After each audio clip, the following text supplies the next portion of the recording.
this episode of C'est la Vie, we explore the Heron Apartments and take a look at an apartment that was originally a swimming pool built by the late king of architecture, Daniel Mandishona.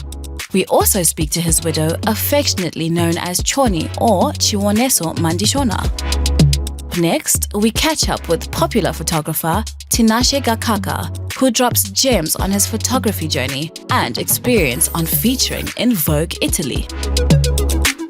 We then cool off by exploring the motivation and design of the modern beach house, bar and restaurant situated at Borrowdale Racecourse. Welcome to C'est la Vie.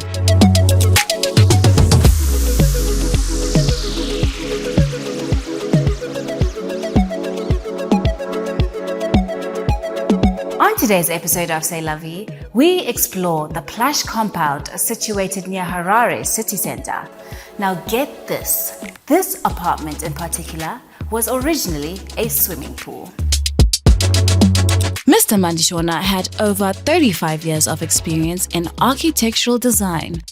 Modest yet contemporary, the inside of this apartment has an open floor plan that combines the kitchen space, dining, and living room together. This concept of maximizing one's space encourages bonding, communication, ease of movement, and increased lighting, which beams through the various open spaces and skylights in this apartment. Now get this, daylight being used to light up an interior space is not a new concept. In fact, it's an ancient one that dates back to ancient Roman architecture. Let's speak to Mr. Mandishona's widow, affectionately known as Choni or Chiwonesu, for more information. Danny loved light. Every house he builds, he puts a skylight, and he loved open spaces. He didn't want, demarcations. Oh, like this is living room, this is what that. And then when people asked him why he's like that, he said, "I design living space, not houses." And some people would say, you're an architect, you draw buildings. He hated that. He'd say, "I don't draw buildings. I design living space." But even the offices, people's offices, he do my commercial buildings, they were really different, I also think this light, was coming from within him. And a lot of people used to feed on Danny's light. And he used to see a lot of things in a different perspective. And most of the things, were very comical to him. Danny used to laugh a lot. Some people, you just say something, but you think it's nothing. But then you'd be, you'd laugh, And then you say, "Why are you laughing? Is it funny?" And then he will tell you what he's heard from what he has said. And then you start laughing as well. He was really bored at one stage. I think it was 2018. He said, "You know what, Choni, I'm going to extend this house and turn it into apartments." And then he had done that before, yeah. So he said, "I want to extend the apartments into 2-bedroom apartments." I was like, "No, Danny, it's too much work. This, how are you going to do it? We don't have the money." He said, "No, the money will come." He said, "I'm doing this stuff. It will come." And sure enough, that's what happened.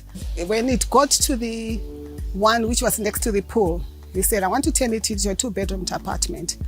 I was like, "How? There's no space." He said, "I'm going to turn this swimming pool into a bedroom." I was like, "No, Danny, you're kidding. This is too much for me, He said, "Yes, I'm going to do it." I said, "But it's impossible." He said, "Nothing is impossible." So he started demolishing and, the pool and building. And he said, "Yeah, we can make it like a lounge bedroom, like a bed sitter." It's because he was in England for a long time. So I think he got that idea. From England, because you can just turn down a building. You see a house, he doesn't like it, you buy it, demolish it, and turn it into whatever you want it to do. Yes. And like these stones, you'd go and buy, broken tiles, those ones. So you'd use the pen to draw, like illustrations. he started doing some cartoons for the Herald. Wow. Yes. I remember 1981, one of his cartoons became very popular. You know, the nurses, Dr. Oshio Kunze had become the Minister of Health. And he fired the nurses, and I was a student nurse that time. So he fired, because he used to come, and hook up with me. So he fired the nurses who had become pregnant. So he did a cartoon of that in the Herald. I still have it. If I find it, I will show you guys. The broken tile mosaic, synonymous with classic swimming pool designs, is a signature design, adding texture in and around the apartment, whilst highlighting the late king of architecture's creative and innovative streak, which is accentuated by the classic movie posters that adorn the apartment. How refreshing!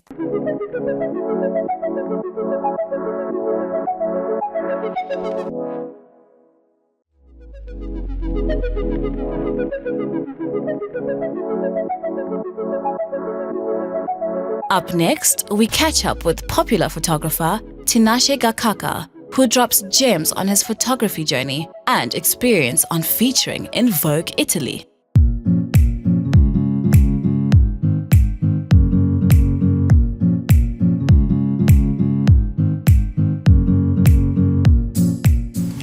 My inspiration behind photography, mainly evoking a feeling from the image into the viewer. That's what inspires me, inspiring the next generation, inspiring the person next to me, creating a story, creating an emotion, creating a space in which anyone can depict or view how they want when it comes to photography. I think that's what really inspires me. That's what drives me. Because the thing with photography is that it takes a lot of yourself. It takes a lot of you. It takes a lot of your attention towards everything else. So yeah, life as a photographer, it's very hectic. It's very hectic. When you know what you want, you know what you want to get, and yeah. Being in Zimbabwe as a photographer, well, my type of photography, it's been interesting getting to a point where people can accept your type of art, accept, to open their minds and understand what you are trying to show them. I would say being a photographer in Zim is way more difficult than being anywhere else. Just being accepted, although we're not doing it to be accepted, but in the end we need to empower someone else. And it's quite interesting, but it's worth the challenge. Photography is a very viable business venture. As we can all see, well, due to the COVID pandemic and all that, everything has moved digital. And if you're able to capture, your niche, your clientele, chances of you actually making it or having good results, very, very much possible. How do I juggle being an engineer and a photographer? Well, I really get this question every day. These are two highly demanding, career choices. Personally, I have no answer to this. I really feel like everything just puzzles into each other. And it's mostly time management. It's mostly time management because for me on my end, photography came through engineering. I was seeing flames when it comes to engineering and I wanted an escape route. That's when I went into photography. And I didn't know it was going to take me this far, but I just kept pushing, I kept going. The balancing part, I still don't have an answer for that. It's just a lot of time management. Oh, my feeling on my work being used in Vogue Italy. It was crazy. It was... personally, I didn't expect that. I didn't get to a point where I was like, wait, that's me.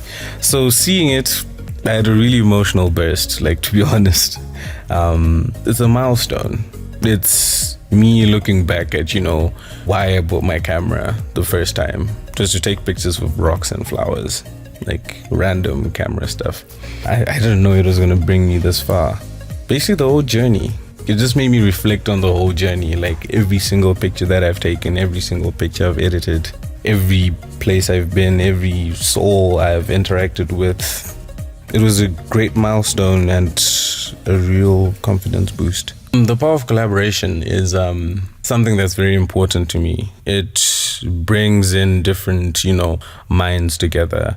I'm pretty sure if you're a photographer and you come into the industry, you realize that there's a lot of competition, there's a lot of backstabbing and all of that. But once you collaborate with people, you're bringing your minds together to make art, to make something that's bigger than who you are, what you think. So creating that intimacy and that connection with the artist where you're able to listen and picture how you want the images to come out. You do get to know, the person through the music, so you're able to actually put that out. So photography tips, you're gonna have to practice, you're gonna have to know your work, but your vision, to be honest. Practice that, open your mind to new ideas, research, and I guess put yourself in spaces with people that are able to open their minds as well.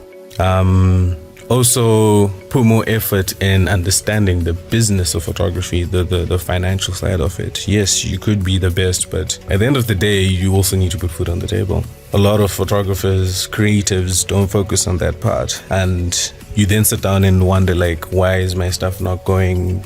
You need to put more effort on the business side. Also make sure you have a contract. Contract is very important. Work on your confidence, own the space, be the space, and this will be an interesting journey for me. To whoever's watching this, there's a quote that actually pushes me day in, day out. It goes something like,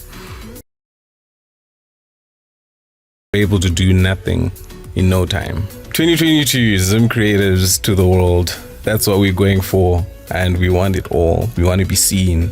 We are the future of creativity. Ngatfaise madiri.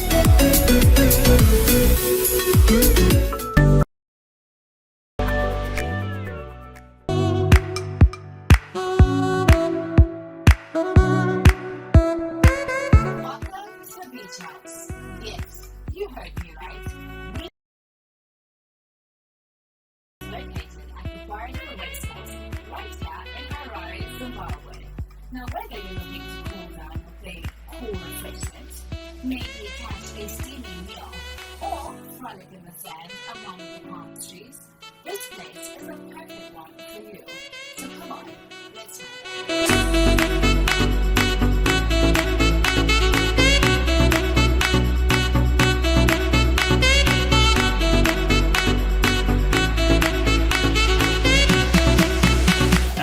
I think the beach house was a place you created because you wanted somewhere like this place to go.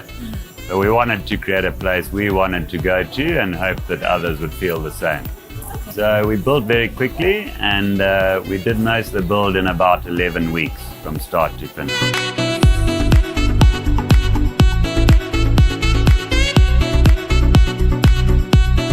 So we tried to utilize everything that was here. A lot of our tables were made from wood that came from under the gazebo in the middle of the pond. So all of our big tables, our bar was all wood that was actually on site.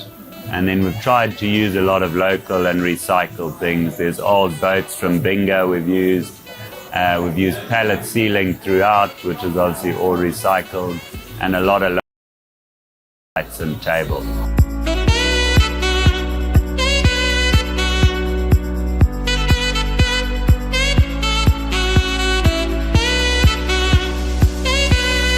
So very luckily I had a friend who's got a sand quarry, and he spent time looking for the perfect sand to put here, and there's about 60 to 70 cubes. So these are all Cuban palms. Again, they were all here on site. We just moved the location of them to try and make it feel a bit more beachy. So again, this was just to create shade because of the heat. So we wanted to again give it a beachy feel, rustic, so it's all gum pole, maratta, and then we've used a local weaver who weaves lantana, which is an invasive species, into designs, into roofs. So again, it was just trying to use our local suppliers and try and support as many people as we can.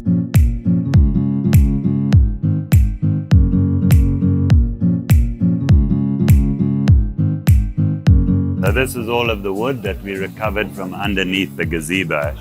As you can see, there were long 9-meter strips. And that was a lot of the inspiration to make these big tables, was we had a huge amount of wood that was on site. And again, we wanted to be social, so you can have 3 different bookings, all socializing together.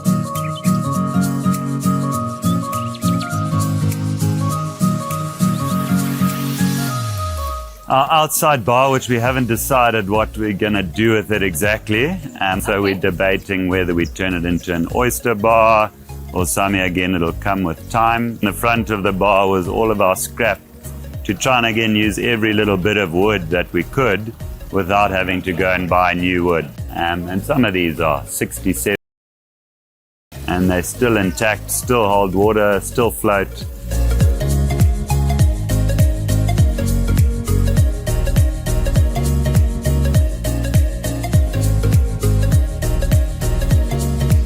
So again, this was a lot of our wood that we took from under our gazebo. And actually what's underneath it is old postal sorting boxes. So we seat up to about 300 people at max capacity. We have our private dining for private birthday parties up to 12 people.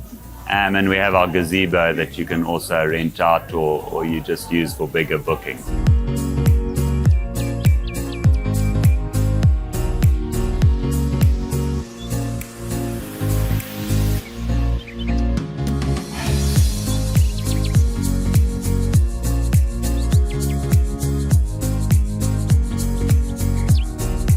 We have 2 kitchens here, the sushi kitchen from Oso Sushi, and we have our beach house grill, which is all cooked on charcoal braais to try and get that authentic beach feel.